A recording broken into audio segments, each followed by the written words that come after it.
കോതമംഗലത്ത് പുലർച്ചെ കിണറ്റിൽ വീണ കാട്ടാനയെ 16 മണിക്കൂർ നീണ്ട ശ്രമത്തിനൊടുവിൽ കരക്കു കയറ്റി. മണ്ണുമാന്തി യന്ത്രം ഉപയോഗിച്ച് വഴിയൊരുക്കിയാണ് ആനയെ കരക്കു കയറ്റിയത്. ജനവാസ കേന്ദ്ര മേഖലയിലേക്ക് ആനയെ എത്തിച്ചെന്നാരോപിച്ച് നാട്ടുകാർ പ്രതിഷേധിച്ചു. 16 മണിക്കൂർ നീണ്ട രക്ഷാപ്രവർത്തനത്തിനൊടുവിൽ കാട്ടാനയെ കരയ്ക്കു കയറ്റി. കോട്ടപ്പടി പ്ലാച്ചേരിയിൽ സ്വകാര്യ വ്യക്തിയുടെ കിണറ്റിൽ വീണ കാട്ടാനയാണ് കരയ്ക്കു കയറ്റിയത്. ഒരു പകൽ മുഴുവൻ നീണ്ട ശ്രമത്തിനൊടുവിൽ JCB ഉപയോഗിച്ച് കിണറിന്റെ വശം ഇടിച്ച് ആനയെ കരയ്ക്കു കയറ്റി കാട്ടിലേക്ക് ഓടിച്ചുവിട്ടു.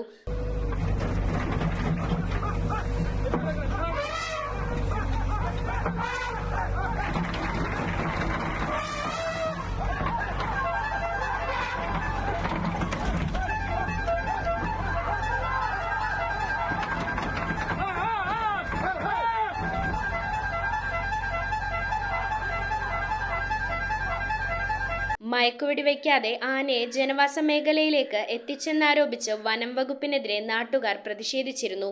കൂടുതൽ പോലീസ് സ്ഥലത്തെത്തി ആവശ്യമെങ്കിൽ മാത്രം കിണറ്റിലെ വെള്ളം വറ്റിച്ച ശേഷം മയക്കുവെടി വയ്ക്കുമെന്നാണ് മലയാറ്റൂർ DFO അറിയിച്ചിരുന്നത്.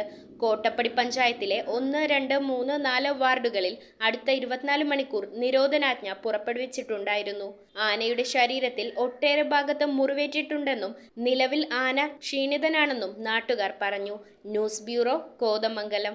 ഇറമ്പത്ത് ഗ്രൂപ്പിന്റെ ഇറ ഫർണിച്ചറിന്റെ എക്സ്ക്ലൂസീവ് ഷോറൂം 20,000 സ്ക്വയർ ഫീറ്റിൽ കോട്ടപ്പടിയിൽ. സ്കിൽഡ് ഡിസൈനേഴ്സ് ആൻഡ് എഞ്ചിനീയേഴ്സ് രൂപകൽപ്പന ചെയ്ത traditional and architecture design furniture. നിങ്ങളുടെ സ്വപ്ന ഭവനം ഒരു സ്റ്റേറ്റ് ഓഫ് ആർട്ടാക്കുവാൻ എന്നും നിങ്ങളോടൊപ്പം ഇറമ്പത്ത് ഇറ ഫർണിച്ചർ, കോട്ടപ്പടി, കോതമംഗലം.